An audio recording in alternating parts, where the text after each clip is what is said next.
Well, JaVale has been fantastic for us, as a player, as a teammate. He's a fantastic guy.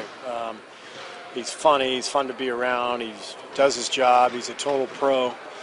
I don't blame him for being frustrated. That Shaq's been picking on him for years and years and years, and I think JaVale,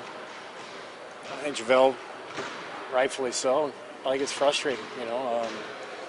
It's like it never ends, and it's one thing to just have a little fun, but I think you can go a little bit over the top, and so it's one of those things. And you think about JaVale's career. I mean, when you're in this position where somebody on national TV is making fun of you night after night, it's not the greatest thing for your reputation. I can tell you, I had a preconceived notion of JaVale before he got here that turned out to be totally false, and a lot of that was because of what goes on with Shaq's Shaq and a fool thing. So it's unfortunate. It's kind of the way this whole thing has played out. I understand what happened last night. I saw Raymond told me about it, and it's too bad. And hopefully we can put an end to it, move on, and play basketball. JaVale he works extremely hard. He's come in here and done so much for us as a player.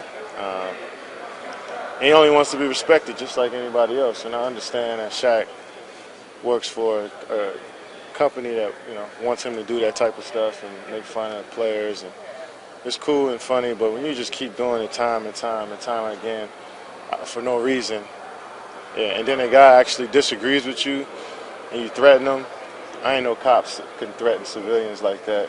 So it's definitely childish, but that's what they want from these stars and these retired players, is to feud with the guys that's playing now and make arguments and disagreements. But if I was JaVale, I'd feel the same way. It's childish. Steve said it was, it had the potential to kind of mess up his money a little bit. It has. I think Shaq wants to make a joke about it, but if it was him in that position, he would feel the same way. You know what I mean? And for you to call him a bum and all this just because you're such a great player, obviously, but still everybody can't beat Shaq. You know what I'm saying?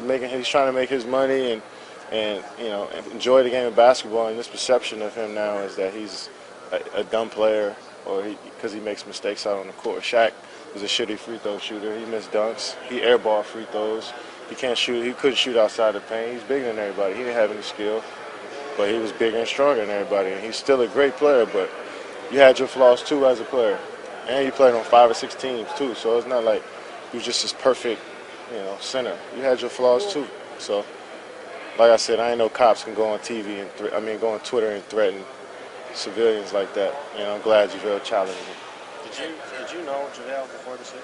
Yeah, I knew him, and because I think a lot of people who didn't know him here, I think would say that when they get a chance to meet him, perception of him is different. And a lot of that comes from stuff that like highlights on TV. And stuff. Yeah, because you don't see when he dunks on somebody, or he blocks a shot in the stands, or when he catches a lob, or he beats the other big man down court and makes it first layup. You don't see that because they don't put that on Twitter, because the perception of him is that he's dumb. And once you get labeled something in this league, it's hard to shake it. But I'm sure he's changing some people's minds about what he's doing as a player, because he's playing so well. And it's not because it's just that he's on a good team. You still gotta put the work in. It's not like he's out there catching those lobs and getting doubles when he's starting and changing the games for us, and he's doing that because he put the work in. So respect that man.